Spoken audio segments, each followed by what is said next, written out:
And welcome everyone to Alan Hu Foundation Mental Health Lecture Series. I'm Chi-Ching Hu, co-founder of Alan Hu Foundation and host for your webinar. Today, Dr. Dilip Jeste will present how wisdom can protect against today's loneliness epidemic. We'd like to thank Three Valleys Community Foundations for funding this webinar. We'd also like to thank Mental Health Association for Chinese Communities for providing simultaneous Chinese interpretation. And thank you to Ida Xiao for Chinese interpretation. Alan Hu Foundation's mission is to promote mental health, raise awareness, and remove stigma surrounding psychiatric disorders, and support fundamental research for cures. Please consider making a gift to Alan Hu Foundation by using the donation link in the chat box. Thank you for supporting our programs. Today, it is our great honor and privilege to introduce Dr. Dilip Jeste. Dr. Jeste is Director, Social Determinants of Health Network and President-elect World Federation for Psychotherapy. He is a former Senior Associate Dean for Healthy Aging and Distinguished Professor of Psychiatry and Neurosciences at the University of California, San Diego. He was a research fellow and later unit chief at National Institute of Mental Health before joining UCSD, where he worked for 36 years. Dr. Jeste has been principal investigator on numerous training and research grants, focusing on schizophrenia, neuropsychiatric interventions, and healthy aging. He has published 16 books and 800 peer-reviewed journal articles, a past president of American Psychiatric Association, a member of the NIH Council of Councils, and a TED-Med speaker. Dr. Jeste is listed in the Institute of Scientific Information list of the world's most cited authors and has received awards from NIMH, VA, APA, NAMI, NARSAT, and various organizations and universities. He's a member of the National Academy of Medicine.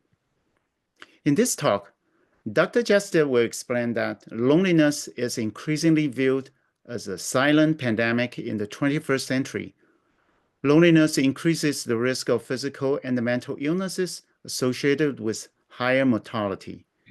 His recent studies have found a strong inverse relationship between loneliness and wisdom, both psychologically and biologically. He will discuss recommendations for strategies to promote compassion and wisdom at the individual and community levels. This webinar is being recorded. Recordings will be available on the Alan Hu Foundation website and the Alan Hu Foundation YouTube channel in about 2 weeks. Please subscribe to Alan Hu Foundation YouTube channel. And following the presentation, there will be a Q&A session. Please use the Zoom Q&A function to submit your questions. The presentation is for educational purposes only. It is not intended for medical diagnosis. If you have any persistent symptoms, please seek professional help. With that, I'm turning to Dr. Jeste. Welcome, Dr. Jeste. Thank you, Mr. Hu. Let me start sharing. Sorry.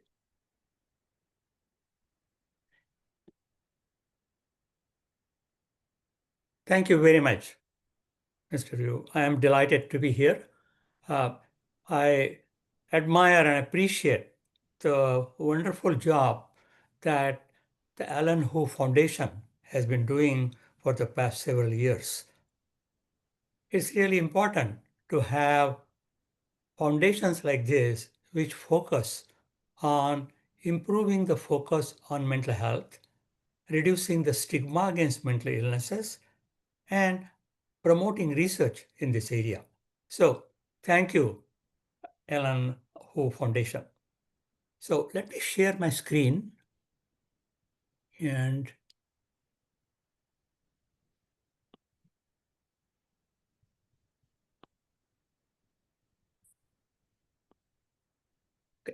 can everybody see the slide? Yes, I can see it. Yeah, it's clear. Yeah. Thank you. Okay. Thank you, Dr. Jeste. As Mr. Hu said, that I'm going to talk on how wisdom can protect against today's loneliness epidemic.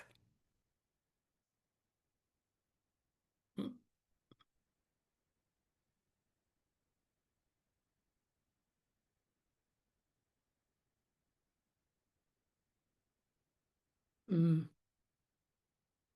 the slides are not moving forward. Do you know why there may be a... If you click Shift and arrow down to see if you can move that. Oh, yes. Thank you. Yep. So I'm going to begin with what I mentioned, loneliness epidemic. So, of course, what is loneliness, and really what do we mean by an epidemic of loneliness?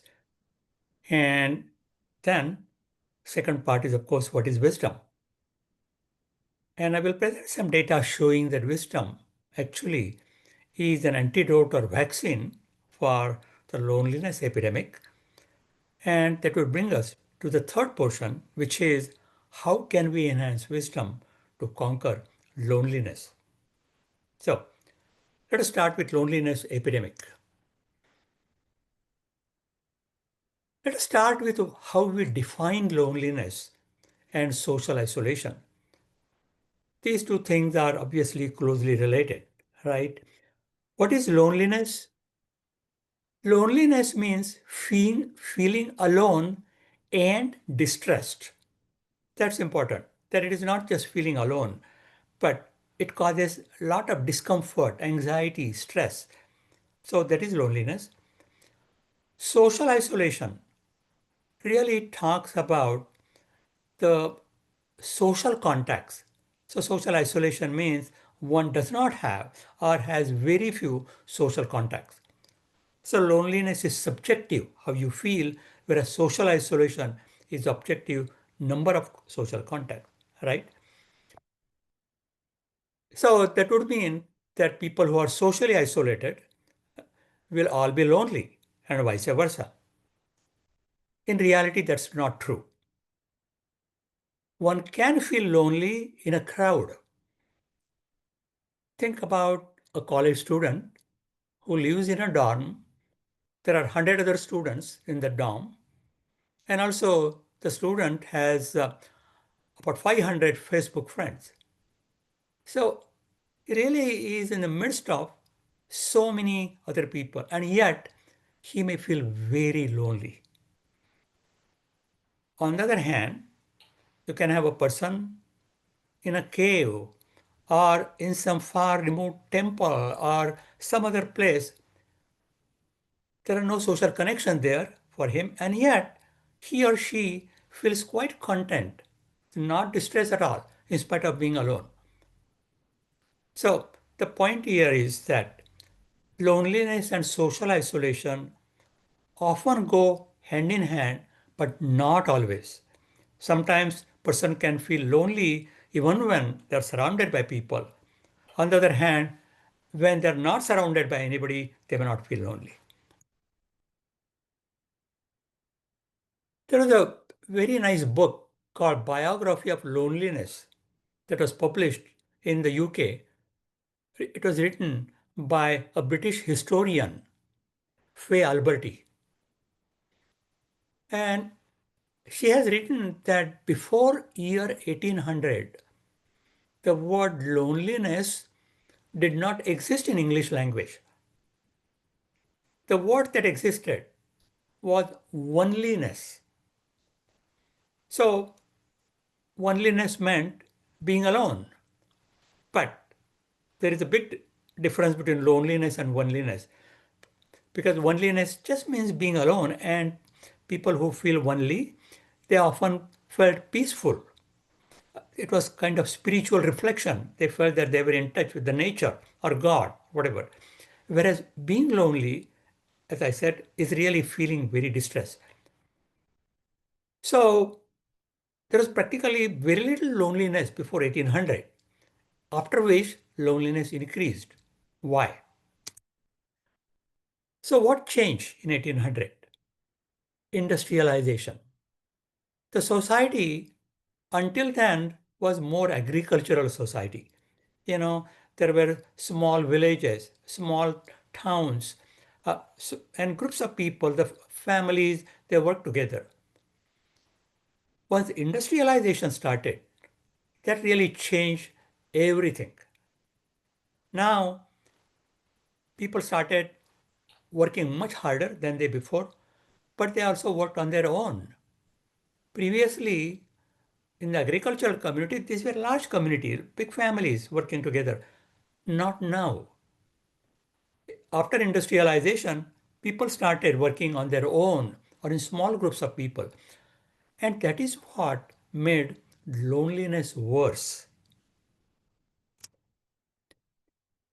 And this loneliness has continued and actually has increased in the last 25 or so years. Something people are not aware of. We all know about the COVID pandemic, right? And we know millions of people died. And the lifespan, average lifespan in the US and elsewhere fell after COVID. But did you know that the average lifespan in the US fell before COVID? Yes. In 2015, 16, 17, the average lifespan in the US fell for the first time since 1950s. Why did it fall? It was not because of any infections like COVID. It fell because of increase in loneliness. And I will show you evidence in favor of that. And that is what is called the silent or behavioral pandemic of loneliness in the 21st century. So in the US, our former Surgeon General, Dr. Vivek Murthy, wrote on the loneliness epidemic in the US, but it is not restricted to US. So in the last 25 years or so, more people are dying from loneliness associated with various physical illnesses, suicides, opioid use, than the number of people who die from stroke or lung cancer. Just think about that. Such a serious condition, right? And it is not just a health issue, it's a general issue. New ministries of loneliness were established just a few years ago, first in the UK and then in Japan. And why were these established? Because they found that people were getting more lonely, the work production was going down, and it really had an impact on the economy as a whole. And the World Health Organization reported 2 years ago that loneliness is a global health priority. So it is not just an American epidemic or even just in UK or Japan. It is a global pandemic, just like COVID was. So why is loneliness so bad? Why do people die from loneliness? Number of studies have clearly shown that loneliness increases the risk of many major illnesses: heart disease, diabetes, obesity, major depression with suicide, opioid use, alcohol use, Alzheimer's disease, other dementia. So there are so many major disorders, potentially fatal disorders, which increase because of loneliness. Suicides. The rates of suicide in the US increased by 33% in just 2 decades. And this was true in men and women, and it was true at all age groups, but especially in younger people. Suicides have gone up considerably in younger people. Even as young as 10-year-old has been reported to have committed suicide. So why is this happening? There are some major changes that have occurred in the society which have had good impact but also pretty bad impact. Three such things. One is globalization. The world clearly has come together now, right? You can fly from any city to any other city in the world just within a few hours.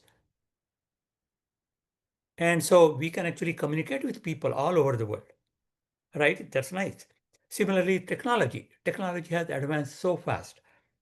This webinar we are having today, I don't think this would have been possible 20 years ago. So technology has been helpful. Social media, again, um, these social media have Facebook, Twitter, X, they have brought together people in the world. So these things, which as I said, have positive side, also have major negative sides. And that is why loneliness has become a problem. Globalization, for example, has increased competition. When I apply for a job, I'm not just competing with people in my town or even country, but from all over the world. So it's hard for me to get a job, right? Technology is growing so fast that it's really becoming stressful for many people. Social media have major disadvantages, especially for younger people. Younger people are preoccupied by social media, and also the social media often have negative impact on what people do, and they reduce your self-image.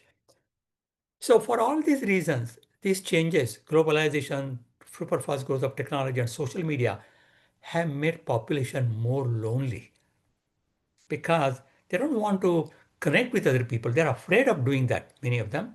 And that's why they are by themselves and distressed. So that is why loneliness has increased and it has led to various illnesses. So what can we do? And that is really the part I want to focus on, that while loneliness is terrible, we do have a possible solution. We do have possible vaccine or antidote, and that is wisdom. We have published 8 studies, including several thousand people from the US as well as Italy. And they have consistently shown that wisdom, especially the compassion component of wisdom, protects against loneliness. We have shown that people who score higher on wisdom and compassion, they are much less likely to be lonely number of years later, which means that they are less likely to have obesity, heart disease, stroke, major depression, dementia. So people will live longer and healthier lives if they have wisdom and compassion. And so that is what I want to talk about now, which what is wisdom? And after that, I will talk about how we can enhance wisdom to conquer loneliness. What is wisdom? So I've been interested in wisdom for the last 10 years or so. And I really think this is a very important part, not just for philosophy, psychology, but also for medicine and health.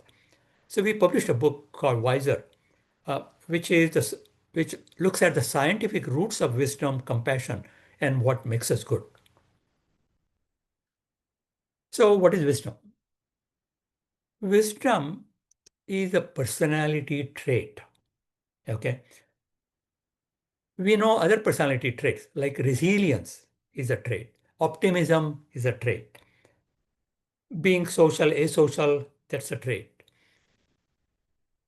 So wisdom is a personality trait, but it differs from many other traits in that it has a positive purpose.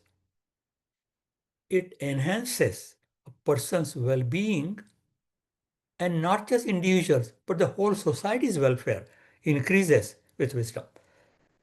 So wisdom has a purpose that it increases well-being of individuals and the societies. People often confuse wisdom and intelligence. People often talk about somebody is very smart and that means he is very wise. That is actually not true. People with the highest IQ can be very dangerous to the society.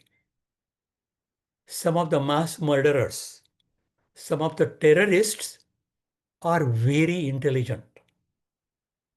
if you did their IQ, you'll find that their IQ is very high. What is sad is that they're antisocial. They're not helping others. They're hurting others. And that's what they take pride in. I mean, of course, that doesn't mean that all intelligent people are antisocial. No, that's not the case at all. But the point here is that just having intelligence doesn't mean that you are helpful to the society. So what is wisdom? I talked about personality trait. So but it has different components. What are the components? The most important component is empathy and compassion. Empathy means understanding somebody's emotions. Compassion means helping them. I'm going to, by the way, in the next few slides, I'm going to talk about each of these components. So, but as I said again, empathy and compassion, the single most important component. It is also called pro-social behavior. Then comes emotional regulation, control over the emotions. So it is not that the emotions go from being very depressed at one moment and the next moment being very happy. That's not emotional regulation. Self-reflection, ability to look inward, ability to understand ourselves. That is self-reflection. Accepting diversity of perspectives and accepting diversity of different people. We live in a world in which different people are different. They look different. They also have different thoughts, different feelings. And there's nothing wrong with that. Unfortunately, we have become a very polarized society all over the world today. And that is something that needs to change. Decisiveness, ability to make decisions rather than being ambivalent. You see sometimes people who just cannot make a decision. They are struggling with this side or that side, and then they keep on doing, and they can accomplish nothing because they are so indecisive. That is not good. So decisiveness means being able to make a decision, not quickly. It can take a long time, that's okay. But one should eventually make a decision. And wise advising. Person who is wise, their job is to also help others. They want to help others. So they can train, teach others, advise so that they can do better. So these are the components of wisdom. There is one component I didn't include in that slide. I'll talk about that slightly later. That is spirituality. That's also an important component, but it was not considered a component of wisdom until recently. In the last 20 years, there has been a lot of research on spirituality. Okay, so let me just say a few words about some of these components I mentioned. Empathy and compassion. So as I said, empathy means ability to understand and share another person's feeling. So if I see somebody who is stressed out, who is sad, I can understand that. And that is empathy. That means I understand. But that is not enough. If I want to help, I should do something to help that person so that their depression comes down. That should be my job. And that is compassion. So compassion means going beyond understanding emotion and going to helping other people so that um, which illustrates your compassion for others. So that's empathy and compassion. And you don't have to be compassionate only to other people. You need to be compassionate toward yourself also, right? We have to be kind to ourselves. So that is self-compassion. Self-kindness. Offer yourself soothing and comfort as you would to your friend. So our friend is having some problem. We help that person, right? The friend. Similarly, we should help ourselves when we need that. Sense of common humanity. If I make a mistake, I would feel terrible about that. Why did I make a mistake? I spent a lot of time on that. That's not worth it. Everybody makes mistakes. And we have to grow out of that. So again, accepting the fact that everybody makes mistakes. So if I make a mistake, that's okay. I won't do that again. And thirdly, mindfulness. For example, if I am feeling fearful, that shouldn't bother me too much because I have felt fearful in the past. 10 years ago, I felt very fearful. But then here, I'm alive and doing well today, right? That means that thing disappeared and I did well. So self-compassion means understanding yourself so that you treat yourself better. Then comes emotional regulation with positivity. So think about a teenager whose emotions fluctuate considerably. So one day, he or she may be thrilled, ecstatic, and just the next day, they may be so depressed or so angry, and another day they may be kind. So that is not actually good for one's survival and thriving. So we need control over emotions. Of course, emotions will fluctuate, but they shouldn't fluctuate too far. At the same time, we should be positive. We should not focus on something negative or depressing. How do we assess emotional regulation? The question is, do I remain calm under pressure? Rarely, sometimes, or frequently. So this is the type of question we should ask to test emotional regulation. Then comes self-reflection. It is like looking into the mirror. But we are not looking in the mirror physically. We are looking at the mirror mentally, understanding ourselves. So we want to find out what components of wisdom am I strong in? What components of wisdom am I weak in? Another component I mentioned was acceptance of diverse perspectives. As I said, we live in a very diverse world, uh, demographically diverse. For example, age, sex, race, ethnicity, where people come from, the primary language, all of these, we see different people who are different. Even more so is differences in people's thinking. As I said, the world has become increasingly polarized. And some people have they view one aspect some way, and other people view it in exactly the opposite way. There is actually nothing wrong with that. Different people can have different opinion. I think the problem is that we dislike and even hate people who think differently. And that's wrong. We don't have to agree with others, but we should respect their different views. So that's what acceptance of diversity is. And then spirituality. Spirituality means belief in a higher power. Religious people are also, they believe in higher power, but that power usually is God. And different religions have different gods. That's great. But people who don't believe in any God, they can still be spiritual. That's the point. They can just believe in nature. So spirituality is that kind of a belief in higher power. So how to measure wisdom? So we developed a scale called San Diego Wisdom Scale. And this has 7 items. And we can rate each of those in a 1 to 5 scale.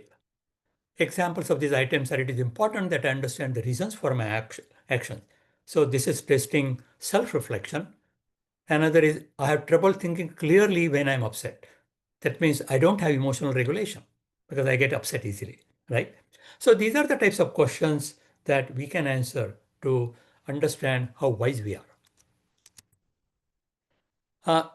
This is the neurobiology of brain. What parts of the brain are important for wisdom? I don't want to go into these details. I'll be happy to answer any questions about that. But just in one quick sentence, the parts of the brain that are oldest in evolution and the newest in evolution, they're involved in the wisdom. So I described wisdom, which, as I said, is a unique personality trait that has positive side for our well-being. And it has different components, especially empathy, compassion, others also self-reflection, spirituality, emotional regulation, and so on. So then the question is, as I said, we found that wisdom and loneliness go in opposite direction. So that is the solution for loneliness then, right? Increasing wisdom. Can we really do that? Yes. So we wanted to find out if there were any studies that actually found that wisdom component can be increased. Is that possible? Yes. We published a review of 57 what are called randomized control trials to see if the specific component of wisdom could be increased. The components were empathy, compassion, emotional regulation, and spirituality. And to make the long story short, we found that in some studies, these components could be increased clearly. So, to make the long story short, we can increase components of wisdom. But what can we do in daily life? I'm going to describe three things. So the first is three good things. You can Google three good things and you'll find something about that. Sometime back, there was something called gratitude diary. Some of you may have heard about it. What they wanted was, before going to bed, write something that made you feel grateful because somebody helped you. And they wanted people to keep that diary, gratitude diary. Unfortunately, they have trouble keeping such a diary and writing something every night. But now what is advised is three good things. When you go to bed, before you fall asleep, think about three good things that happened to you in the last 24 hours. And the good things are of two types. One is like the gratitude, when somebody did something for me and I feel grateful. Somebody was so nice, so kind, helped me. So I feel good about that. But it also includes other way around, I help somebody else. So I feel proud of myself, right? So we should think about three good things that happened in the last 24 hours. We helped somebody or somebody helped us. Second is volunteering activities, going outside our job for which we are paid, working with kids who have disability, autism, other physical disabilities, or working in a nursing home to help older people with dementia. And meeting with people who are different.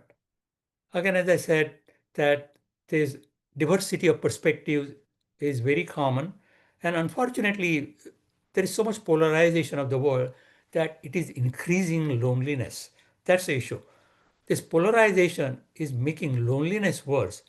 And the way to reduce it is not by giving up our views, agreeing with others, but to respecting people who have different ideas. Social connections.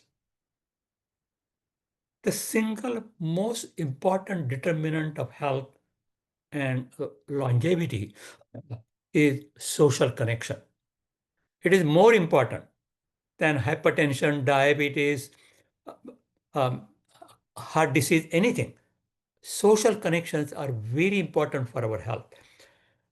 And this is based on considerable data. And this is a beautiful quote by an epidemiologist, Holt Lundstedt.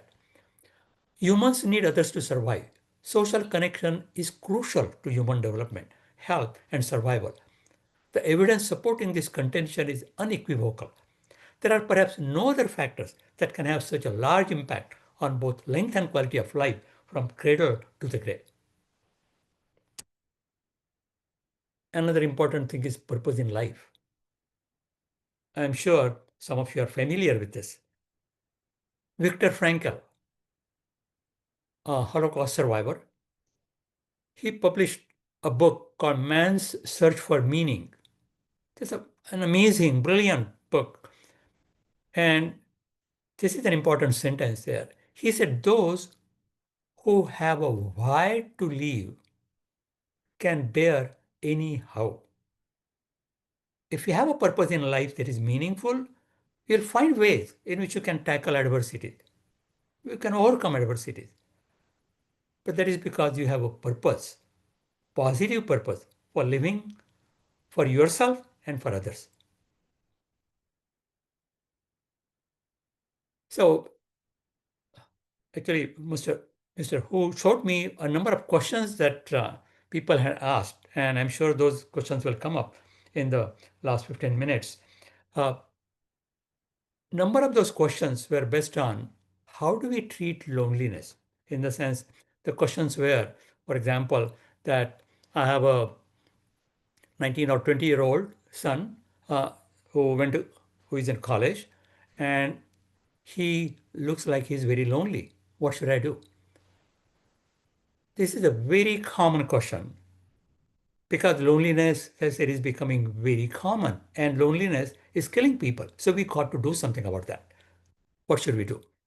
So the first thing is when somebody comes to you and tells you that they're feeling lonely, listen without judgment.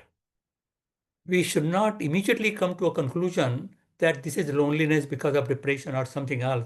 We don't know that at all. So don't make any judgment about what it is. Just try to understand what the person is saying. Secondly, acknowledge their feelings without minimizing or offering quick fixes. For example, college student comes and tells me that he is feeling lonely. And I will say, oh, that happens to college students when they go. Don't worry about that. Just you have other friends, just go and talk with the friends. So what we are doing here is we are minimizing the value or problem with loneliness, and we are offering some quick fix. That is totally wrong. We should not do that.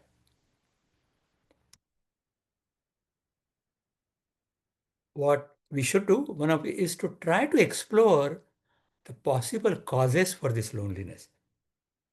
So we can ask, when did you start feeling lonely? And did something go wrong before that? And the person may say, yes, actually, he or she lost some friend that was with them for a long time. Or they relocated, again, going to college. You're really in a new environment, and that can be pretty stressful. So just finding out what the causes were, again, not going to conclusion, but finding out what the reported causes are. And this is very, very important. Encourage mental health support if it is needed.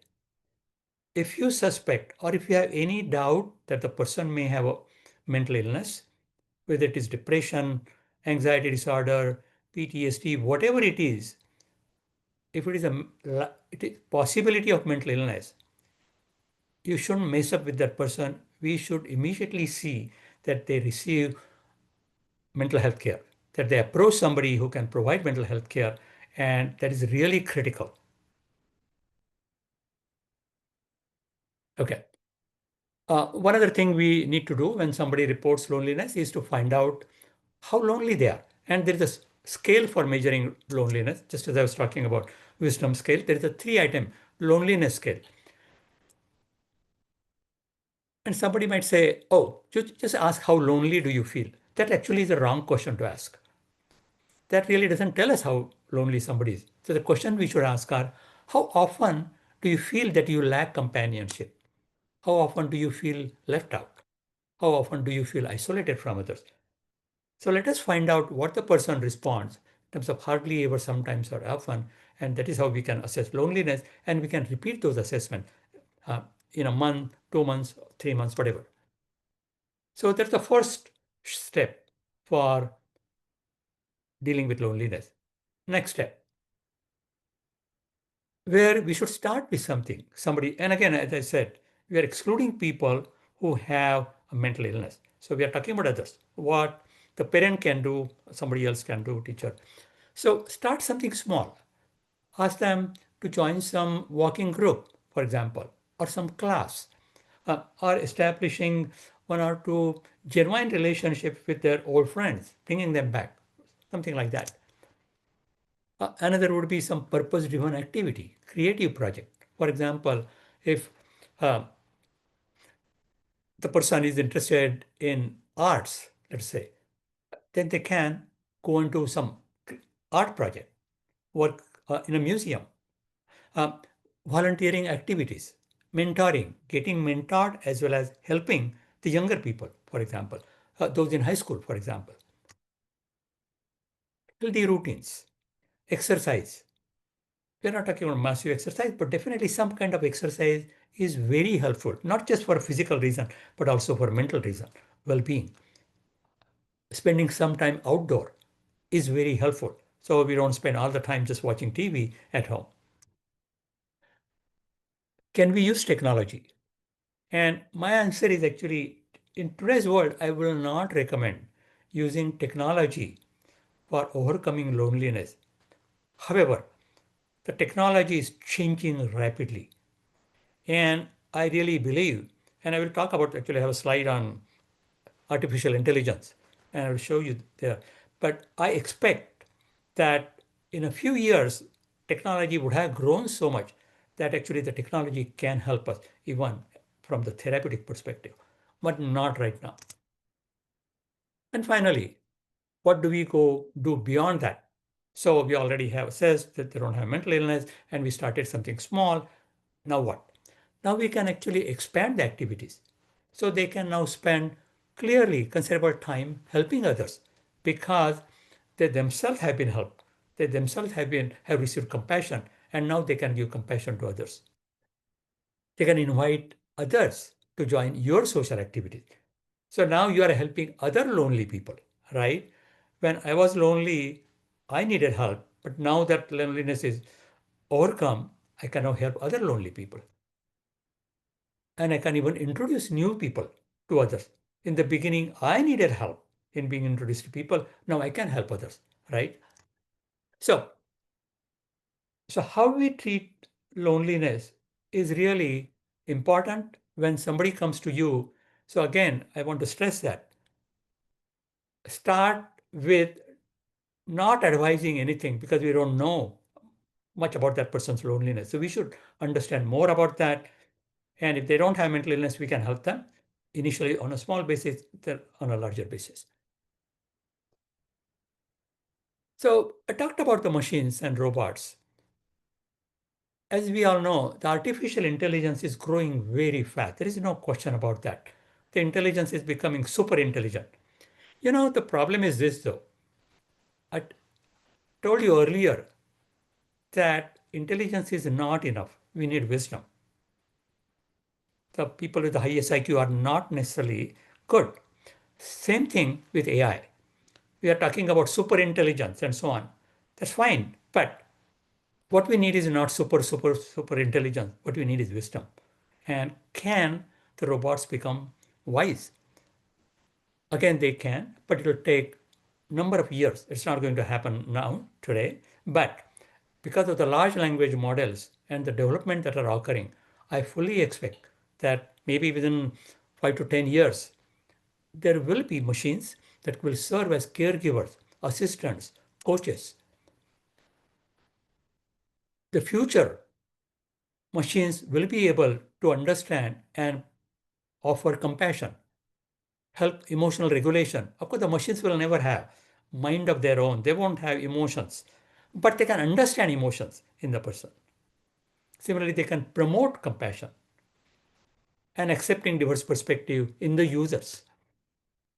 I think what this needs is a collaboration between mental health experts, AI leaders, and ethicists. Because one problem with artificial intelligence machines is that they can do damage, and we really have to make sure that the ethical side, the moral side, is taken into account.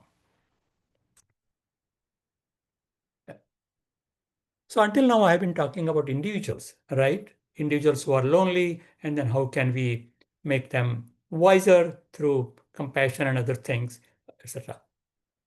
What about the society, though? I think we all know this, that today's society is not a happy society in most places. Again, there are exceptions, but by and large, today's society, and I'm not talking only about US, this is also true for most other countries. The world today has become overstressed, polarized, angry, anxious, depressed, and that is what is causing the loneliness epidemic. That is why suicides have gone up so much. Opioid-related deaths have increased tenfold in the last 20 years. Tenfold. Why? Again, that reflects the loneliness at the societal level. What should we do? So we need to promote wisdom, and we need to promote wisdom in education, in healthcare. Just to give you one example, in education, we just focus on intelligence and we award or reward those who are smartest, who get the highest scores on SAT or MCAT or whatever. Or in sports, the champion is somebody who defeats everybody else. I think we need to do more than that. In sports, we should have an award for sportsmanship. Similarly, in schools, medical schools, engineering schools, or computer schools, we need to reward people for their compassion, kindness. I think we need to do that in order to bring the societal loneliness down. And I'm almost done. Last but one slide. Those of us in California, and especially in Northern California, know what redwood trees are. But those who don't, these are amazing trees. These trees live up to 2,000 years, and they are huge. They grow up to 350 feet tall and 22 feet wide. When I first saw these trees in the redwood forest, I thought that they must have such long roots because for them to survive and be so big, you know what I found? Right? Their roots are only 6 feet deep, only 6 feet. So how can they survive and be so large? Because the roots grow horizontally to 100 feet and connect and intertwine with every single redwood tree in the vicinity, which helps them overcome natural disasters. And so what we need is something like that. We need to transform human society into a redwood forest where we connect with one another, where we help one another. And that is the way in which we can convert today's lonely, distressed, polarized world into a happier, healthier, and wiser society.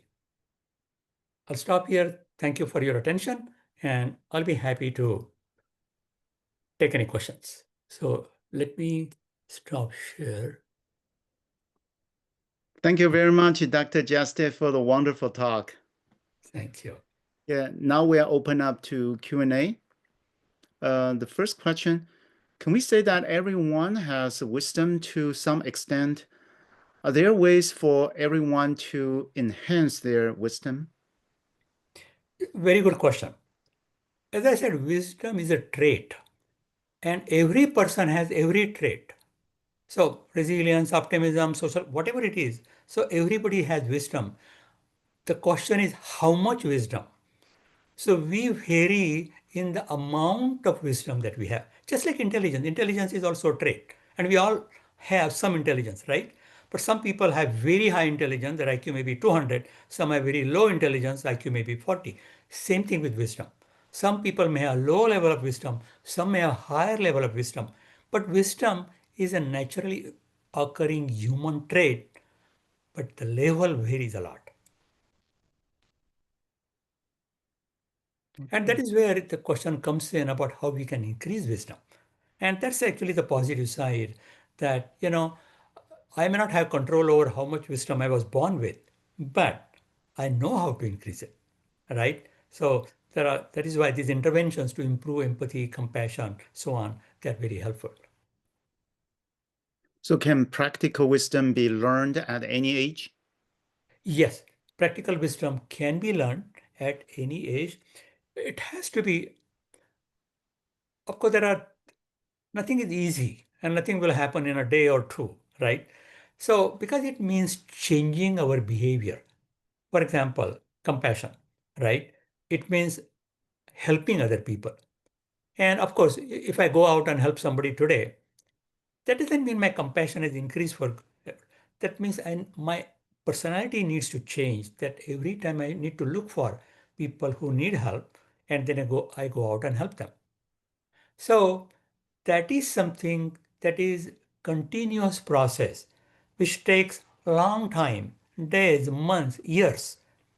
So we can change our wisdom level, but it's not going to happen overnight. It's not going to happen in 1 week, 1 month, 1 year. It'll take time.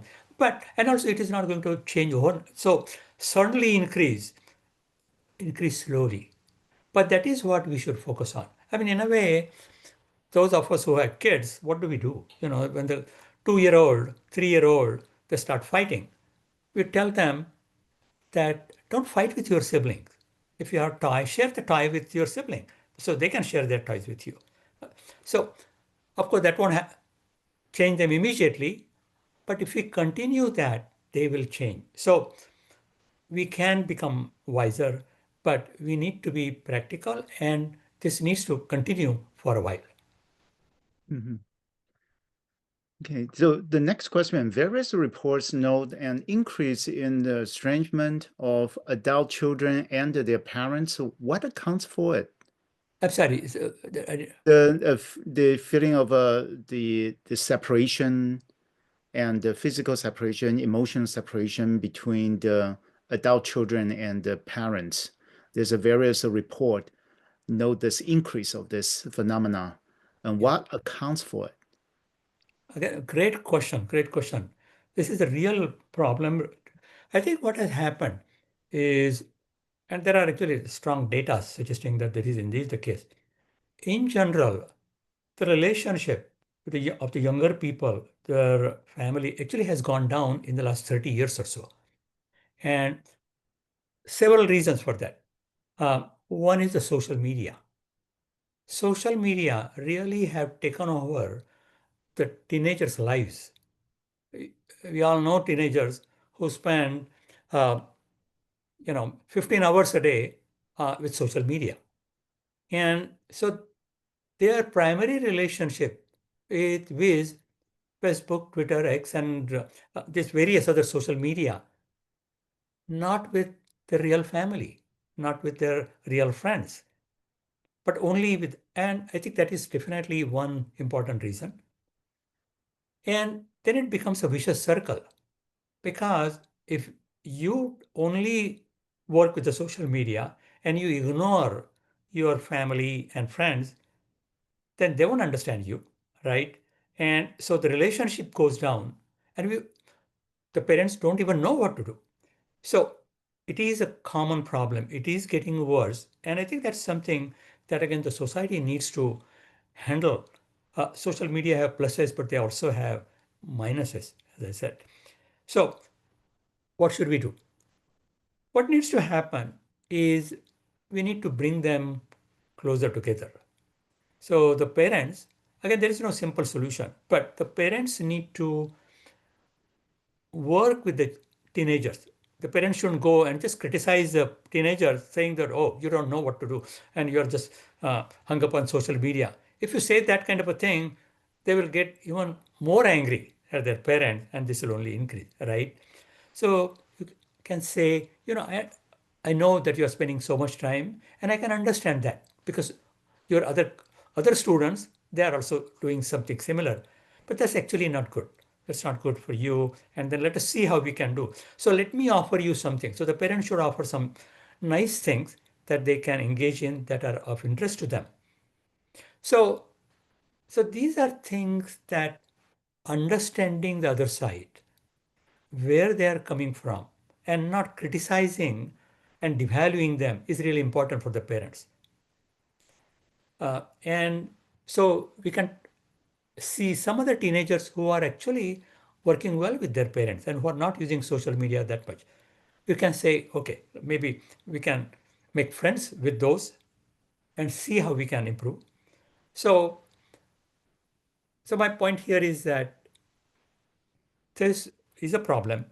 We are not going to overcome it quickly, easily, but it got to be overcome because I really think it is critical that the relationship between parents and the teenager should get better. And another thing that the different parents should get together and say, because several of them will have the same problem, right? And so how can we do that? So maybe the parents and the kids, they can get together and so on. So it is important to find the problem and the solutions in a way similar to what I was describing about loneliness. Similar thing applies here. Good. So the next question is regarding the education. Are there evidence-based programs that teach practical wisdom? How do we make these programs part of a public education so kids can be taught practical wisdom in school and have the wisdom component being included in the education system? Great question. Great question. I think the unfortunate thing is, right, that there is still no wide acceptance of this concept of wisdom. On the other hand, the only thing that is now widely accepted is compassion. I think there is increasing now acceptance of the fact that compassion can be increased. And so I was at UCSD till I retired, and there the medical school started compassion courses. So course in compassion. Similarly, several schools today, uh, um, primary, secondary, elementary schools also, they're starting courses in compassion. And I think that is very positive. That is great. So we need to have empathy and compassion promoted. There are interventions actually that suggest how we can improve compassion. For example, um, call somebody and just talk about what they are doing and how we can help them. So these kinds of things need to be done at the social level. And what I would suggest to all of you, what find out what you can do in your community. Find out where the schools that your kids go to, if you can talk to the teachers, the principal, or if you are doing a job, talk to the boss. How can we reward people who are compassionate, right? So these are the things that need to happen, but they need to start someplace. Again, we are not going to change the world overnight, but let us start that. And all of you actually can begin doing that in the places that you are at, you work with. And I really think that is what will improve the world status considerably. Okay. So the next question, if a person is used to feeling lonely, will loneliness have a detrimental effect on their mental and physical health nevertheless? Some people being alone, not feeling lonely, but instead of engaging with their interests, and drain their energy, is it healthy or unhealthy? It really depends on how stressful Mm. the loneliness is. You know, as I said, what used to be called loneliness, in which you are alone. There are people who want to be by themselves. There's nothing wrong with that in the sense, musicians, famous writers, poets, they do very well when they're by themselves because then they can produce, they can spend um, several months strictly by themselves because they're writing a novel, for example. Nothing wrong with that. That's all right. So there is nothing wrong in that so long as they are not feeling distress. On the other hand, the same people, if they are so bothered, and although they are spending time writing something, they write something and then throw that away, whatever they wrote, and they get angry at themselves, and so on, that is not useful, right? So the important question is not being lonely, as I said, but how distressed you are by that. If you are distressed by being alone, clearly you need some help because that's going to make your not just mental health, but even your physical health worse. And that's not what you want. Mm-hmm. Right. So we're close to the time. Can we have two more questions?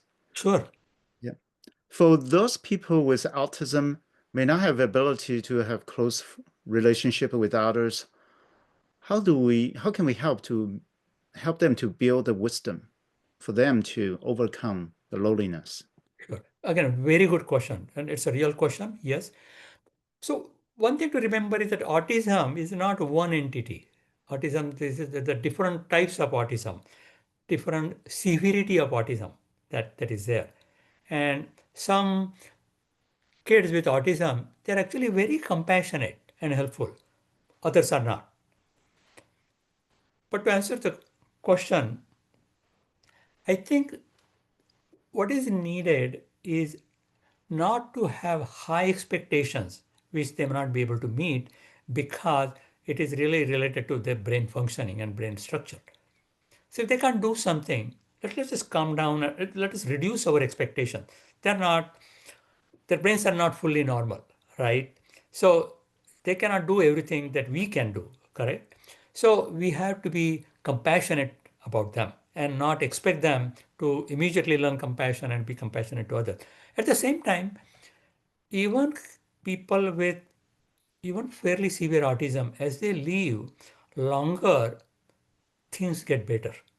There's something worth keep in mind that a 5-year-old or even a 10-year-old autistic kid may not be very compassionate or empathic or anything like that. But the same person at the age of 20 or 25 can be much more compassionate and empathic. So we should expect that would happen.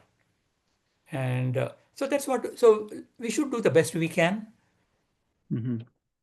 and not expect too much because otherwise that makes everybody feel unhappy, right? But on the other hand, again, as I said again, keep in mind the positive side. Things get better in many people over years. Okay. Okay, so the last question, should we apply strength-based strategy on improving practical wisdom? For example, there are 7 components of wisdom. Should we focus on strengthening our strong components or improving our weak components? Mhm. Well, very good question. And I would say the answer is yes and yes. In the sense, I mean, ideally, first, if we have something that is weak, and if we can increase it, we should increase it. But of course, we all have limitations. We all can't do everything. You know, for example, if you look at the reading, writing, arithmetic, I'm not that good at mathematics, for example. So should I spend all my energy in learning more about mathematics? I don't think so. I should probably, if I'm good at languages, then I should do something with that. At the same time, I have to do something in math because I can't really give it up, right? So, so the answer is we should try to focus on both, but then choose something that you like to do and that is feasible. Because ultimately, the positivity is very, very critical. Let us think about things that we can do that make us happy. Things that are impossible, let's not waste our energy on that because it will only make us feel bad. But so, I mean, I must say that the whole audience here, I mean, I'm very impressed with your questions uh, and uh, and also actually the whole foundation, what it is doing. These are really examples of how we can improve the society. So thank you all very Mhm. much. I'm delighted and thrilled. Thank you, Dr. Jeste, for sharing your knowledge and wisdom with us today. Thank you so much. Thank you. And also, thank you to everyone for joining our webinar. We hope to see you again in the next webinar. And the webinar is being recorded. Recordings will be available on the Alan Hu Foundation website and Alan Hu Foundation YouTube channel in about 2 weeks. Please subscribe to Alan Hu Foundation YouTube channel. And also, please take a moment to fill out the short survey. Your input is critical for us to improve the program. And I will leave the donation QR code for a few more minutes. And thank you for donating to support our programs. With that, I'm closing the webinar. Thanks, everyone. Thank you, Dr. Jeste. Thank you very much for having me. I really Thank you. enjoyed Thank that. you so much. And all the best to everybody. Yeah, take care and stay well. Thank you. Bye. Bye-bye.